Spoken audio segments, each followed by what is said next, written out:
کہ آپ کو قرآن مجید میں 3 الفاظ عین، ینبوع اور سری میں فرق معلوم ہے، حالانکہ تینوں کا معنی ایک ہی ہے، چشمہ۔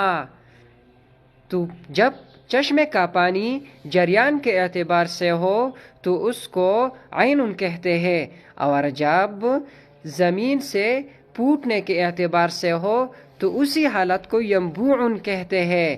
اور جب چشمے کا پانی ایک چھوٹی سی نہر کی شکل اختیار کر جائے تو اسے سری کہتے ہیں۔ قرآن مجید میں ہے وَفَجَّرْنَا الْأَرْضَ عُيُونًا،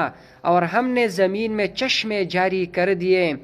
اور وَقَالُوا لَن نُؤْمِنَ لَكَ حَتَّى تَفْجُرَ لَنَا مِنَ الْأَرْضِ يَنبُوعًا، اور وہ کہنے لگے کہ ہم آپ پر ایمان نہیں لائیں گے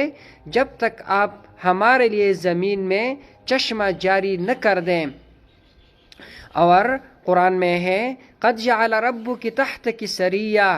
یقیناً تمہارے رب نے تمہارے نیچے چشمہ جاری کر دیا ہے۔